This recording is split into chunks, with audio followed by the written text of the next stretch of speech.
الله من الشيطان الرجيم. أعوذ بالله من الشيطان الرجيم. بسم الله الرحمن الرحيم. بسم الله الرحمن الرحيم. إنما حرم عليكم الميتة والدم ولحم الخنزير وما أهل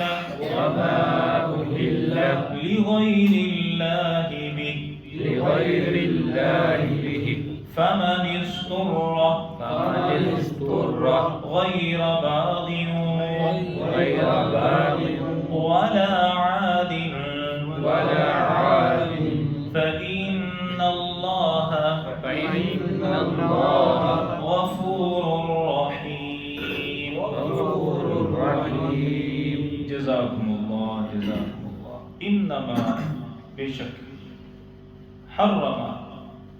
حرام کیا گیا ہے علیکم آپ کے اوپر المیتۃ مردار والدم اور خون ولحم الخنزیر خنزیر کا گوشت وما اہل اور جو مشہور کر دیا گیا ہو لغیر اللہ بھی غیر اللہ کے لیے.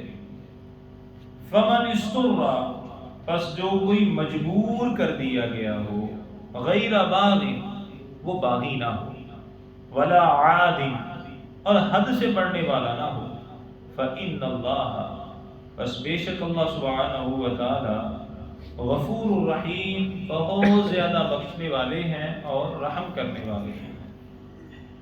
میرے محترم بھائیوں، کل ہم نے آیت الحمدللہ سنی تھی. اس آیت میں اللہ تعالیٰ نے فرمایا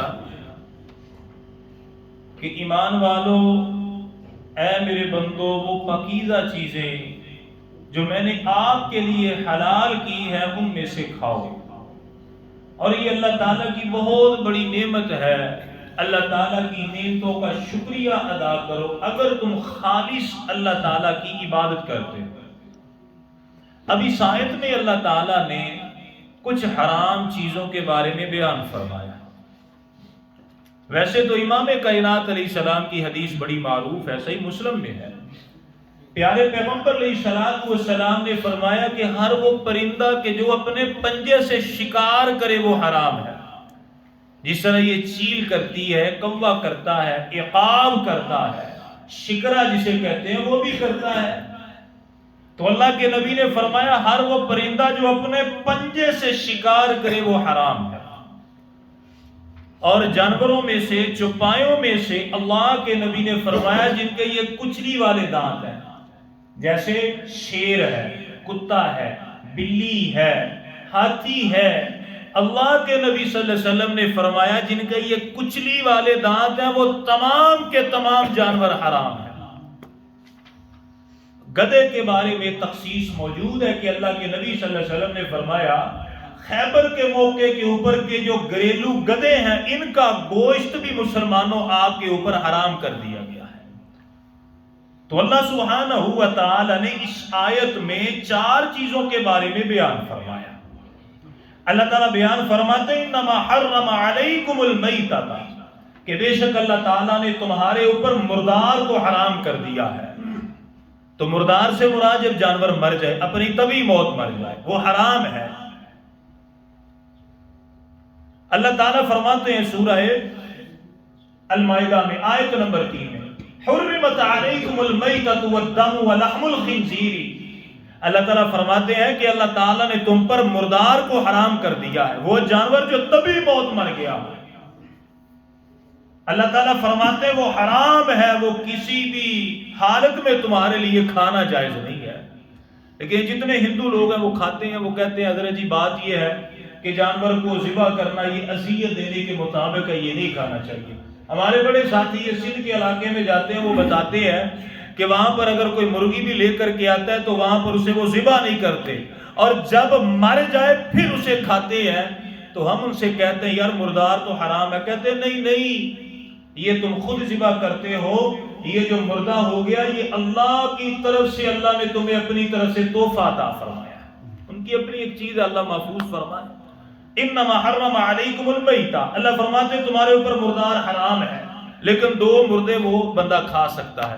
پہلا مردہ کیا ہے؟ مچھلی، مچھلی وہ کہ جو ہم پانی سے پکڑتے ہیں وہ مردہ وہ جائز ہے، وہ کھا سکتا ہے بندہ۔ اور دوسرا یہ ٹڈی دل، یہ جھنڈ کے جھنڈ آتے ہیں، یہ جتنے بھی ہیں اللہ کے نبی صلی اللہ علیہ وسلم کی حدیث کے مطابق ان کو کھانا جائز ہے، فرض عین نہیں۔ ایک بندے کا جی نہیں چاہتا وہ نہ کھائے، بعض لوگ ہیں وہ بڑا گوشت نہیں کھاتے، بعض لوگ ہیں وہ بینگن نہیں کھاتے، تو اللہ تعالیٰ فرماتے ہیں انما حرم علیکم المیتہ، تمہارے اوپر مردار حرام ہے، والدم، اور وہ خون، دم مسفوحہ، وہ خون جو بہہ گیا ہو، اس کا پینا، اس کا استعمال کرنا وہ حرام ہے کسی بھی حالت میں، وہ جائز نہیں ہے۔ اور بڑے غیر مسلم ہے وہ خون کو نعوذ باللہ پیتے ہیں، بطور شربت استعمال کرتے، اللہ محفوظ فرمائے۔ اللہ کا کتنا بڑا احسان ہے، اللہ تعالیٰ نے ہمیں مسلمان بنایا اور وہ نبی عطا فرمایا کہ نبی کل کائنات کے لیے رحمت تھا۔ اللہ سبحانہ و تعالیٰ فرماتے ہیں سورہ اعراف میں، اللہ فرماتے ہیں الذین یتبعون الرسول النبی الامی الذی یجدونہ مکتوبا عندہم فی التوراۃ والانجیل، اللہ تعالیٰ فرماتے ہیں اس نبی کی اتباع کرو جس کا ذکر تورات میں، زبور میں، انجیل میں ہے، اور وہ نبی کون ہے؟ یحل، اللہ فرماتے ہیں یحل لہم الطیبات، وہ تمہارے لیے پاکیزہ چیزوں کو حلال کرتا ہے، پاکیزہ چیزیں کہ جن کے کھانے سے صحت بھی ٹھیک رہے، تندرستی ملے اور حیات ملے، اللہ کے نبی ان چیزوں کو تمہارے لیے کیا کرتے ہیں؟ حلال کرتے ہیں۔ اور جو خبیث چیزیں ہیں جن کی کھانے سے آپ کی طبیعت میں، آپ کے مزاج میں، آپ کے شباب میں، تندرستی میں فرق آئے گا، میرے نبی ان چیزوں کو حرام کرنے والی ہیں۔ کس طرح سے؟ اللہ کے حکم سے۔ والدم، اور خون بھی حرام ہے، اور یاد رکھیے دو خون وہ بھی حلال ہے، بندہ کھا سکتا ہے۔ اب ہم بکرا ذبح کرتے ہیں، چھترا ذبح کرتے ہیں، گائے ذبح کرتے ہیں، ایک خون ہوتا ہے جسے کہتے ہیں تلی، تلی بھی تو جمع ہوا خون ہے نا، اور کلیجی بھی جمع ہوا خون ہے، بندہ اسے بھی استعمال کر سکتا ہے، حدیث میں اس کی تخصیص موجود ہے۔ وَلَحْمَ الْخِنْزِيرِ، اور خنزیر کا گوشت کھانا یہ بھی حرام ہے، یہ بندہ کسی حالت میں کھا نہیں سکتا۔ اور آپ حیران ہوں گے، خنزیر کا گوشت کھانا تو دور کی بات ہے، اس کا خون، اللہ کے نبی صلی اللہ علیہ وسلم نے فرمایا، سنن ابو داؤد میں حدیث ہے، صحیح مسلم میں ہے، اللہ کے نبی نے فرمایا وہ بندہ کہ جو نرد کھیلے، شطرنج بعض لوگ کھیلتے ہیں نا، شطرنج کھیلتے ہیں، یا اسی طرح بعض لوگ یہ تاش کھیلتے ہیں، اس کے بارے میں محدثین لکھتے ہیں، اللہ کے نبی کی حدیث لے کے آئے ہیں کہ یہ شطرنج کھیلنا اتنا بڑا گناہ ہے کہ اللہ کے نبی نے فرمایا ایسے ہے کہ جیسے خنزیر کے خون میں کوئی اپنے ہاتھوں کو رنگتا ہے۔ وَلَحْمَ الْخِنْزِيرِ، خنزیر بھی آپ کے اوپر اس کا گوشت حرام ہے۔ وَمَا أُهِلَّ لِغَيْرِ اللَّهِ بِهِ، اور ہر وہ جانور جو حلال ہو، پاک ہو، جو غیر اللہ کے لیے مشہور کر دیا جائے وہ بھی حرام ہے۔ پیارے پیغمبر کی حدیث سنن ابو داؤد میں 33-13 نمبر حدیث ہے، پیارے پیغمبر کے صحابی بیان کرتے ہیں اللہ کے نبی صلی اللہ علیہ وسلم کے پاس ایک ساتھی آئے، وہ عرض کرتے ہیں کہ اللہ کے نبی صلی اللہ علیہ وسلم میری یہ خواہش ہے کہ میں بوانا مقام کے اوپر جا کے ایک جانور ذبح کروں۔ اللہ کے نبی صلی اللہ علیہ وسلم نے فرمایا کہ اب بوانا مقام کے اوپر زمانہ جاہلیت میں بتوں کے لیے ذبح تو نہیں کیا جاتا تھا، اللہ کے نبی نہیں، آپ نے فرمایا وہاں پر بتوں کے لیے کوئی عرس، کوئی میلہ ٹھیلا تو نہیں لگتا تھا، یا رسول اللہ نہیں، آپ نے فرمایا پھر جس نظر میں اللہ اور اس کے رسول کی مخالفت نہ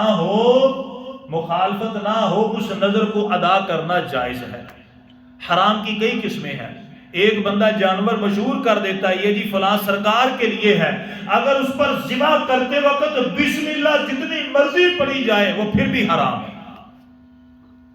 اب ایک بندے نے جانور ذبح کیا اللہ کے گھر میں، حج کے موقع پر جانور ذبح کرے، اللہ کا گھر ہے نا، حرم کی جگہ ہے، اور اس کی نیت یہ ہو کہ میں یہ جانور فلاں پیر کے لیے ذبح کرتا ہوں، وہ اللہ کے گھر میں اللہ کا نام لے کر بھی ذبح کیا جائے وہ پھر بھی حرام ہے، جو مشہور کر دیا گیا۔ اللہ فرماتے فَمَنِ اسْتُرَّ، جو کوئی مجبور کر دیا جائے، غیر باغ، وہ باغی نہ ہو اور حد سے بڑھنے والا نہ ہو، تو پس اللہ تعالیٰ بخشنے والے مہربان ہے۔ یعنی بندے کو موت کا خطرہ ہو، بعض دفعہ بندہ یہ صحرائی علاقوں میں چلا جاتا ہے، راستہ بھٹک جاتا ہے، یا پھر کوئی جنگلات کی ایسی زندگی ہے جہاں پر مسافر بھٹک گئے، وہاں پر کوئی حلال اور طیب چیز کھانے کو نہیں ملتی، وہاں کوئی مردار پڑا ہوا ہے، تو اللہ کے نبی صلی اللہ علیہ وسلم کی حدیث کے مطابق، قرآن کی سائد کے مطابق، بندہ اپنی جان کو بچانے کے لیے اتنا کھا سکتا ہے کہ اس کی جان بچ جائے۔ فمن استرا، جو مجبور ہو، خوش دلی سے نہ کھائے۔ جس طرح یہ ویئر لفٹنگ کرنے والے جو باڈی بلڈنگ کرتے ہیں، اللہ معافی دے، یہ بعض ہے یہ مردار کھاتے ہیں۔ مردار سے مراد یہ خنزیر کا گوشت بڑے شوق سے کھاتے ہیں، اور خنزیر کے گوشت اور اس کی وہ جو چربی ہوتی ہے اس کی بنی ہوئی میڈیسن استعمال کرتے، کہتے اس کے ساتھ باڈی بلڈنگ اچھی ہوتی ہے۔ اور بعض لوگ جو باڈی بلڈنگ کرتے ہیں، یہ پہلوانی کا جن کو شوق اور جنون ہوتا ہے، وہ گوشت لے کر کے آتے ہیں، گوشت ہوتا ہے بکرے کا، گوشت ہوتا ہے کٹوے کا، اور کیا کرتے ہیں، گوشت کھاتے ہیں اور اس کے ساتھ وہ شراب نوشی کرتے ہیں، کہتے ہیں جس کے ساتھ گوشت اچھے طریقے سے ہضم بھی ہو جاتا ہے اور جسم کی اندر طاقت اور قوت بھی بندے کو بحالی اور اچھی ملتی ہے۔ اللہ سبحانہ و تعالی ہمیں محفوظ فرمائے۔ حلال چیزوں میں زندگانی ہے، حلال چیز کھانے سے اللہ کی عبادت میں خشوع اور خضوع پیدا ہوتا ہے۔ اللہ تعالیٰ نے جو چیزیں حلال فرمائی ہیں، اللہ تعالیٰ ہمیں ان کو حلال طریقے سے استعمال کرنے کی توفیق عطا فرمائے، اور جو حرام ہے اللہ تعالیٰ ہم سب کو ان سے بچائے، آمین۔ کل ہم نے درود پڑھا تھا، آج انشاءاللہ ہم آخری دعا پڑھیں۔